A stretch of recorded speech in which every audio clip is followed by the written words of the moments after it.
La división entre unitarios y federales, que se había producido en época anterior a la de Rosas, se fue profundizando y siguió provocando enfrentamientos entre porteños y provincianos.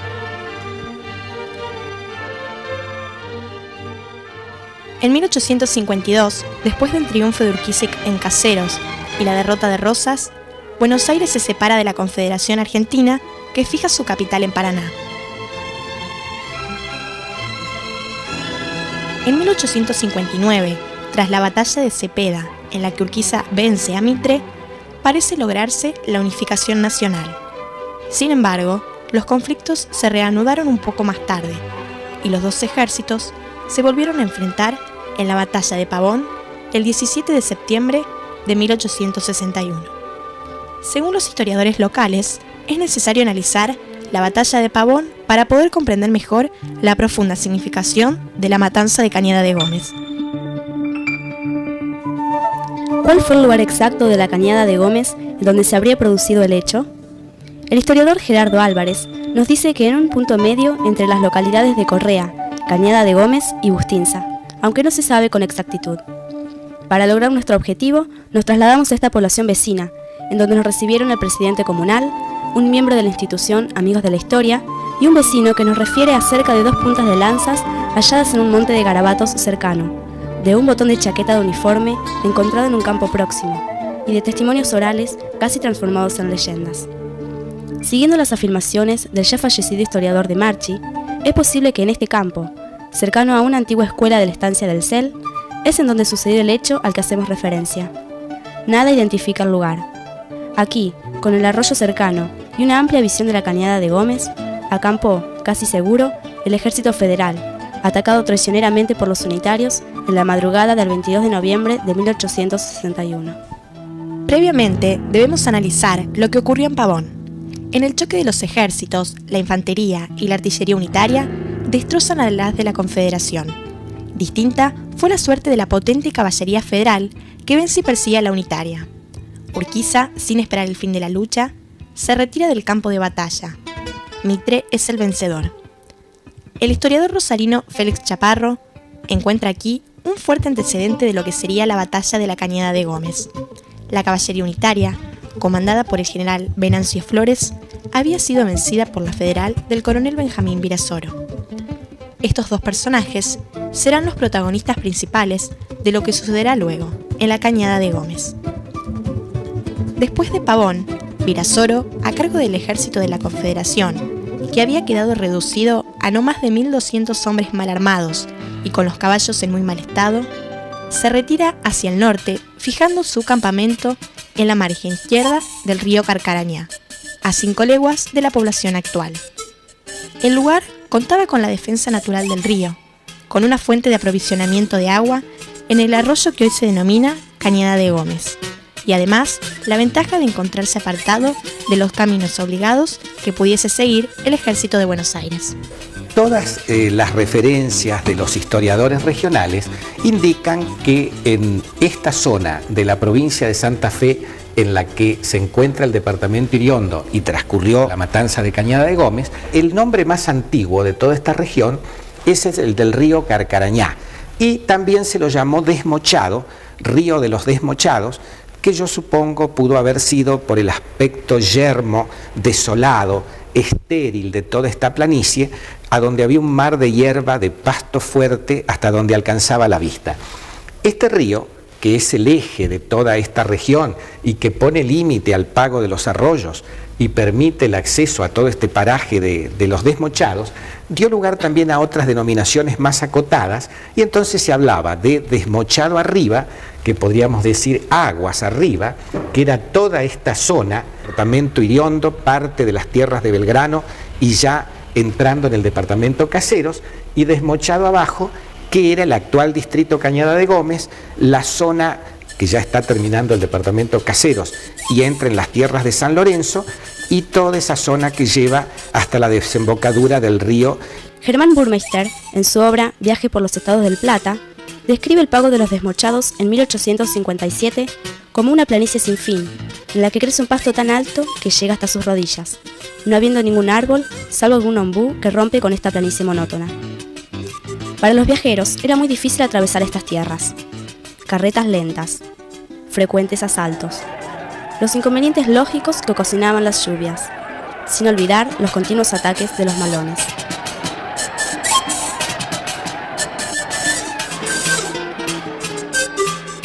El sendero era imperceptible y convenía no alejarse de él.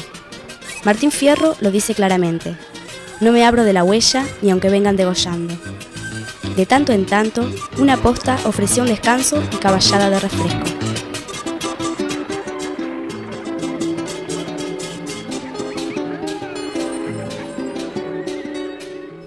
En el siglo XVIII, el territorio del Desmochado estaba casi despoblado y surcado por dos caminos que, partiendo de Villa del Rosario, se dirigían hacia el oeste, con destino a Córdoba, Santiago del Estero y Tucumán. Pero mientras uno se desplazaba por el lado sur del río Carcarañá, el Camino del Sur, el otro lo hacía por su lado norte, cruzándolo a unas 2 leguas del norte de la ciudad actual del mismo nombre. Este camino recibió el nombre de Camino del Desmochado. Al sur de este acampó Virasoro con el resto del ejército de la Confederación. Había en las proximidades una muy antigua posta, cercana a la localidad de Bustinza actual, donde las carretas hacían un alto. Existía además otra, la posta de las Totoras, debido a que a partir de 1858 ya circulaban por el Camino de los Desmochados las diligencias de mensajerías argentinas, de Timoteo Gordillo y compañía. Yo por propia experiencia, por haber trabajado en este campo donde se ven los manchones de otros pastos, que son ortigas, en aquel rincón, y ahí, que hay otro manchoncito, hay unos bajos, y ahí es donde se encuentran algunos vidrios, elementos de porcelana, sí, o pedazos de botella vieja. Ese es el sector. ¿Notan ustedes? Notan que hay otro. Venancio Flores era un general uruguayo que, habiendo sido despojado del gobierno de su país, había ofrecido sus servicios al Estado de Buenos Aires, seguramente esperando la reciprocidad y ayuda de esta provincia para recuperar el poder perdido. En lo que respecta a Venancio Flores, él quería vengar todas esas derrotas, quería adquirir cierta notoriedad militar y por eso le escribe a Mitre desde los campamentos a través de los cuales seguía o perseguía mejor a los restos del ejército de la Confederación, pidiendo permiso para primero para ir a dar una sableada, dice, para mostrárseles más de cerca. Es decir, él quería tener un protagonismo y vengar todas esas derrotas que había sufrido. Mitre accede y envía refuerzos. Flores empezó a preparar hombres y cabalgaduras. Estableció un servicio de patrullas para vigilar al enemigo en toda la costa del Carcarañá. En una ocasión, sus hombres cruzan el río al advertir, del otro lado, algunos hombres de Virasoro, produciéndose entonces un entrevero. Y fue allí en el cual Ambrosio Sandes, que estaba al frente de un piquete, digamos, del ejército mitrista, cruza lanzas, combate con los de la Confederación, recibe una herida, es internado en Rosario y luego de un mes está en condiciones de participar del ataque. Quiero aclarar que Domingo Faustino Sarmiento, en su biografía de Antonino Aberastain, dice que este personaje, Ambrosio Sandes, tenía 54 heridas en su cuerpo y que en esta jornada de Carcarañá completó su herida número 49. No hay precisiones tampoco de dónde ocurrió el entrevero de Carcarañá. Al poco tiempo, un grupo de desertores de Virasoro le informa a Flores sobre la situación, número y estado de las fuerzas del enemigo. El 20 de noviembre, acampó en la margen derecha del río. El 21, a la madrugada atravesó el río por el paso de las Piedras, acompañado por un vaquiano. Luego dividió su ejército, teniendo en cuenta el relieve del terreno. En la zona actualmente perteneciente al departamento Iriondo, se pueden individualizar 8 cañadas: las de los esteros, las estacas, los leones, la del árbol, las parejas, totoras, carrizales y cañada de Gómez, nombre que recuerda a la estancia que habían fundado los Gómez en el siglo XVIII.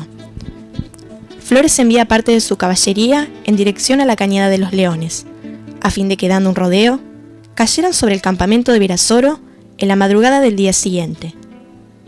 Por su parte, la infantería y el resto de la caballería marchó costeando el río arriba para cerrar a la misma hora aquella formidable tenaza que trituraría a su descuidado adversario, como dice Chaparro. Entonces, ese ejército que toma Carcarañá arriba, vuelve y, haciendo una maniobra de pinzas, llega a atacar a los soldados que estaban durmiendo, mientras otro grupo toma por el Bajo de los Leones y los encierra del otro lado. Es decir, que fue una típica maniobra militar de pinzas que los encontró durmiendo sin ningún tipo de defensa. La operación se realizó con precisión y siguiendo las salvajes órdenes. Debía ultimarse el enemigo a lanza seca y bayoneta, no debiendo usarse armas de fuego a fin de evitar el peligro de herirse entre ellos mismos. Los unitarios porteños, al grito de ¡Viva Buenos Aires! ¡A degüello!, se lanzan sobre los federales dormidos. Algunos resisten, otros logran escapar, los demás son muertos. El general Virasoro consigue salvar su vida, al igual que José y Rafael Hernández. Leandro Alem, muy joven, aún no contaba con 20 años. El coronel Laprida, el padre Marín. Entre los fallecidos se destaca el coronel Pita y Joaquín Rivadavia, hijo de Bernardino.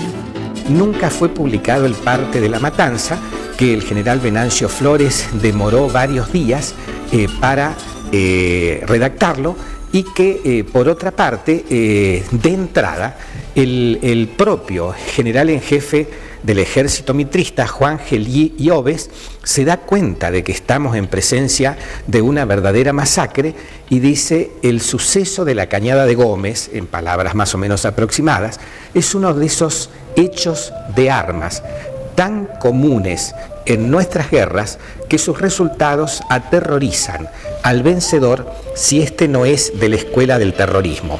Eso es lo que le pasa al general Flores, y por eso no puede relatar lo que ha pasado. Hay como 300 muertos y 150 prisioneros. Rafael Hernández, uno de los protagonistas del hecho sangriento ocurrido en nuestra Cañada, 20 años después visita la zona y expresa su admiración de esta manera en sus cartas misioneras de 1887. No puedo olvidar que en donde se eleva floreciente la colonia Cañada de Gómez, en el año 1861, boleábamos yeguas para alimentarnos en la división que mandaba el general Virasoro, y de cuya derrota, por sorpresa, conservo como barómetro infalible una herida que en esta expedición me ocasiona con frecuencia dolores desesperantes. Hoy, ¿qué trastornos se han operado en 20 años? No me ha sido posible conocer el terreno que el general Laprida, el coronel Pita, el padre Marín y 100 más, incluso este humilde servidor de la patria, regaron con su sangre en noviembre de 1861. Todo está cubierto por cementeras, por todas partes la actividad y el bullicio. El arado que remueve, la máquina que tritura, el tren que transporta, el telégrafo, la escuela, el templo, el comercio, conmueve el desierto. Acallan para siempre los alaridos guerreros reemplazados por las voces de júbilo de la civilización y el trabajo. ¡Qué transformación venturosa! No olvidemos, sin embargo, que aquellos esfuerzos del patriotismo generosa han fecundizado el suelo de la patria, donde hoy se levantan tantos pueblos. Y no olvidemos tampoco que merced a ellos se radicaron las instituciones que nos rigen, a cuyo amparo la nación argentina se levanta la paz con las proporciones gigantescas que la hicieron nacer al mundo por la guerra.